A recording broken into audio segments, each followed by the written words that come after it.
कि मेरे तरह बच्चे लोग इतने अच्छे से इतने एनर्जी से परफॉर्म कर रहे, तो मुझे बहुत अच्छा लगा देख के। और बहुत अच्छे परफॉर्मेंस दिए दीदी भैया लोगों ने भी, और मेरी तरह जो मुझसे भी छोटे छोटे और मेरे जैसे बच्चे, वो लोग तो क्या ही बोलूँ, वो लोग इतने अच्छे परफॉर्म कर रहे हैं, मुझे बहुत अच्छा लगा। और आज जो मुझे डांस बोडोलैंड डांस में इनवाइट किया है जोगा फिल्म प्रोडक्शन के सर लोग, तो मैं उन्हें भी थैंक यू कहना चाहता हूँ। अगले डेवलप क्या करेंगे डांस के वगैरह में डेवलप करने मैं तो अभी तो मुझे उतना मतलब नहीं पता कि क्या करना है, अभी तो मैं सिर्फ डांस ही करता हूँ। तो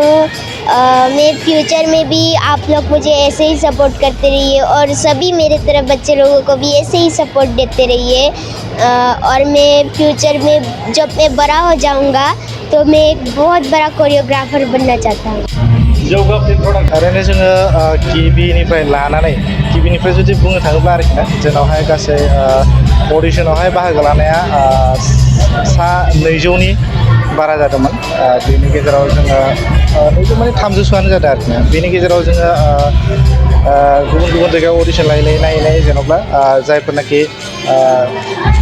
बाहागो लानो हाथाव बिसोरखौ जोङो बासिख'नानै 200नि बारा बिसोरखौ जोङो अडिशनावहाय सेलेक्ट खालामनानै लाबोनाय जादोंमोन। बेनि उनाव जोङो फैयै नै दाख्लै थांनाय 25 आगष्ट खालारखालि जोङो क्वार्टार फाइनाल हिसाबै बा नैथि राउन्ड हिसाबै जोङो बिसोरखौ बादायहोनाय जादों। बेवहाय जोंहा माखासे टेकनिकेल उसुबिदानि थाखाय सोरहाबा खायफाया माने एग्जाम बा आनजाद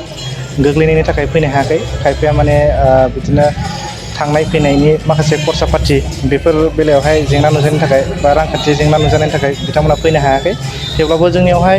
क्वार्टार फाइनालावहाय गासै 104 कन्टेस्टेन्टआ फैनो हादों आरोखि ना। बेनि गेजेराव जोङो थांनाय 26 आगष्ट खालारखालि बिनि गेजेरनिफ्राय जोङो सेमि फाइनाल हिसाबै सा 35खौ जोङो सायख'नानै लानाय जादों। दा बे सा 35नि गेजेरनिफ्रायनो जों दिनैहाय थामहिनबा 28 आगष्ट 2022 खालारखालि जों दिनै बिथांमोनखौहाय फाइनाल हिसाबै ग्रेन्ड फाइनाल हिसाबै बादायहोनाय जाबाय। दा बे बादायहोनाय बे हाबाफारिया दा सोलिगासिनो दङ। बिथांमोननि गेजेराव सोरहा बेसेबां टेलेन्ट दं बिथांमोना गावसोर आसा खालामो माने गोसो मोदोम होसारनानै गावनि रोंगौथिखौ दिन्थिनो नाजागोन। खारन बिथांमोना देरहानायनि मोनसे उद्देश्य बा थांखि लानानैनो बिथांमोना बाहागो लादों, बेखौ जों बुंनांगोन। दा जोङो बेनो जाखिनि बिथांमोना बाहागो लादों, सोरबाया जेन'बा सिगाङावनो जेननानै थांबाय, दासिमाव खायफाया फाइनालसिम सफैबाय। बेनि गेजेराव आं बुंनो सानो जायनाखि बिथांमोना जेननानै थांदों बिथांमोना गोसो बायनो नाङा, दुखु जानो नाङा। जोङो बेबायदि खाबु बा डान्स बड'लेण्ड डान्सनि खाबुखौ जोङो बोसोरफ्रोमबो होबाय थानो नाजागोन। बेवहाय बिथांमोना आरो फिन बाहागो लाबावनो हागोन। आरो आङो दिनै जे बिथांमोना बे फाइनाल बादायलायनायाव बाहागो लानानै बा देरहासार जालाङो, बे बिथांमोनाथ' देरहासार हिसाबै उइनार हिसाबै 30,000 नोगोद रां, लोगोसे ट्रफि, लोगोसे सार्टिफिकेट आरो आर'नाइ बेखौ जों बिलाइनाय जागोन। बेबायदिनो नैथि बान्था जाय आवग्रिनो हागोन, थामहिनबा सेथि रानार आप हिसाबै बे बिथांनो जोङो 20,000 लोगोसे ट्रफि आरो सार्टिफिकेट बिदिनो आर'नाइ। बेबायदिनो थामथि बान्था बा नैथि रानार्स आप हिसाबै जाय देरहासारगोन बिथांनोबो जों 10,000 लोगोसे सार्टिफिकेट ट्रफि आर'नाइ बेखौ जों बिलाइनाय जागोन। लोगोसेनो जाय बिथांमोना टप 10 हिसाबै सायख'जागोन बिथांमोननो जोङो 2,000 रां हिसाबै जोङो बिथांमोना हरनाय जागोन, लोगोसे सार्टिफिकेट आर'नाइ बे थागोन। आरो बेजों लोगोसे जोंहा जौगा फिल्म प्रडाक्शन बेनो नैबे डान्स बड'लेण्ड डान्स सिजन 1 बेखौ खुंफुंनाय जादों। बेनिफ्रायनो बे फोलेरनिफ्रायनो जायनाखि फोलेरथ' माने जायनाखि बिगोमा, बे खुंफुं आफादनि बिगोमा, बे बिथाङा माने 3 देरहागिरि उइनार, फार्स्ट रानार आप आरो सेकेन्ड रानार आप बिथांमोननो 10,000 10,000 10,000 साथामनोबो बे रांखौ गथायनाय जागोन, चेकनि रां। रेसपन्स होनोब्लाथ' जों बेखौनो बुंनांगोन, जोंथ' जेबायदि लाइनजों बा थांनांगौ बेबायदि प्रग्रामखौ सामलायलांनांगौ, जों बेखौ जेसेबां हायो एसेबां नाजादों। बिथांमोननो जोङो माखासे सुबिदाफोरखौ होनो हायाखै जानो हागौ, थेवब्लाबो जों नाजाबाय थानाय जादों। नाथाय खायफा गोजाननिफ्राय गोबां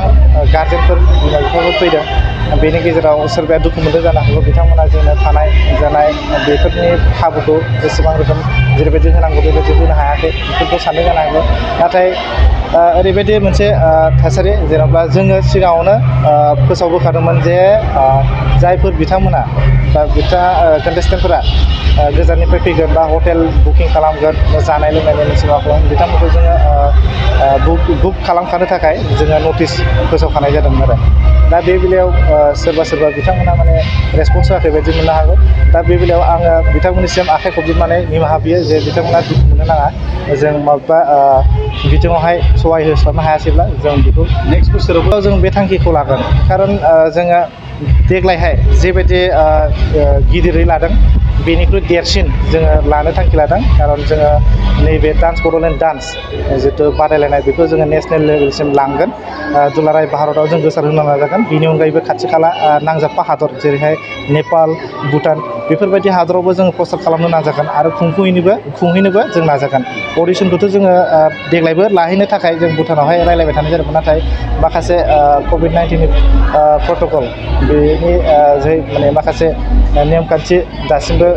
बिथांमोना गोरायै खानानै दङ बेखौ जोंबो सिफायनो हाया बिथांमोनाबो जोंनो पारमिट होनो हाया बेबायदि बेलायाव जोङो हायाखै नाथाय रिकुवेस्ट खालामनाय जादोंमोन आरो मोनथिबावनो सानो जिहेथु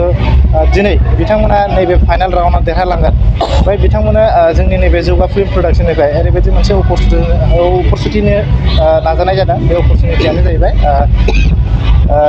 जायफोर साथाम देरहागिरि बे बिथांमोना जुदि बबेबा मोनसे माहारियारि थाखोनि बा नेसनेल लेभेल थाखोनि बा रियेलिटि श'नि थाखाय अडिसन होनो गोसो बे बिथांमोनखौ जोङो जोंनि बर'निफ्राय जोंनि नैबे जौगा फिल्म प्रडाक्सन फोलेरनिफ्राय हानायखिनि जोङो मदद होनो नाजानाय जादों आरोखि ना आं आरो नोंथांमोननि सिगाङाव फोसावबावनो सानदों जोङो दिनैहायथ' डान्स बड'लेण्ड डान्स सिजन 1 बिनि हाबाफारिया दिनै थुंगेगोन बेजों लोगोसे बेखौनो फोरमायनो सानो जे गाबोन थामहिनबा 29 आगष्ट 2022 खालारखालि जोंहा बिथां कार्तिक राजा बिथांखौ लानानै जोङो माने मोनसे मोसानाय आयदानिनो वार्कशप खुंनो लानाय जादों बे वार्कशपआव जायफोर बिथांमोना बाहागो लानो गोसो बिथांमोना जोङो जगाजग खालामनो हागोन जोङो डान्स बड'लेण्ड डान्सनि जिहेथु हेल्पलाइन नाम्बार होदोंमोन बे हेल्पलाइनाव फिन आरो जगाजग खालामनो हागोन आरो बे वार्कशपआ जाहैबाय फाग्ला बाबानि साखाथियाव थानाय थाइखन्द सिखोनाजार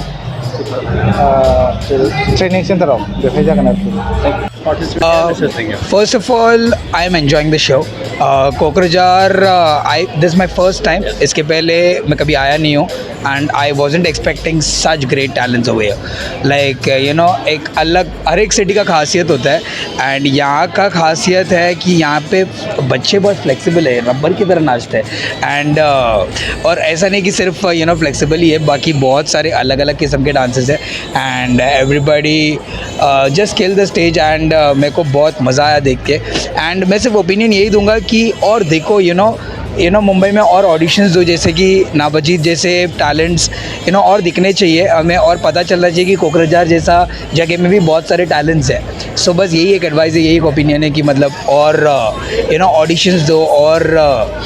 दिखो और फेमस हो जाओ just put efforts on that देखिए नोटिस तो it is a very good thing end of द डे यंग टैलेंट्स ही अपने जो जगह है अपने जो लोकेलिटी है उसका नाम रोशन करते हैं एंड अगर यंग टैलेंट्स अगर अच्छे से मेहनत करके अगर अच्छे से डेवलप हो रहे so that is a really nice thing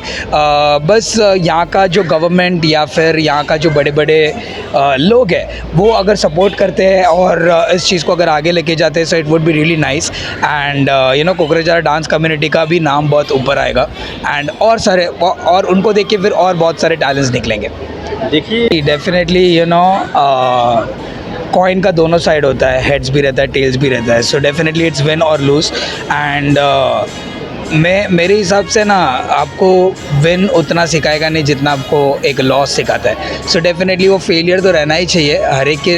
और वो इजीली अगर मिल जाता है तो वो सक्सेस का कदर भी नहीं रहता तो मैं तो यही प्रे करता हूँ जितने भी कोकराझारी नहीं जितने भी इंडिया के बच्चे हैं उनको ईजीली सक्सेस ना मिले वो फेल हो बहुत सारे फेल हो उनको बहुत सारा एक्सपीरियंस मिले एंड वो एक लेवल तक पहुँचे उसके बाद उन्हें बहुत बड़ा सक्सेस मिले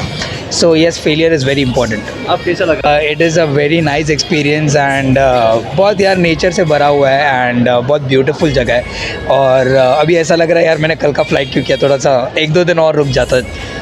जाना चाहिए था मुझे. नोंथांनाव हान्थु सिं गोदोना आखाइ आखाइनि आसि सिंस्रि दाफोना सानाय आफादावनि सानाय आथिं मिजुनाय सानाय खर' जरा सानाय आथिं फारनैबो बोलो मोनै जानजि सानानै आथिङाव साहैनाय जायखिजाया गोजामनिफ्राय गोजाम सानाय जादोंब्ला नोंथांमोना जिंगासिनो नांला.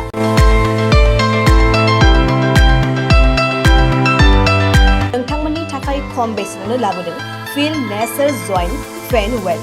बे थाव मालिसखौ फुनोब्लानो नोंथांनि गासै सानाय जेंनाया खारगोन. अब्ला मानोथो गोबाव खालामखो? अर्डार आरो गोबां मोनथिनो थाखाय नैबे जानबुं नङाव फन खालाम 9974030738.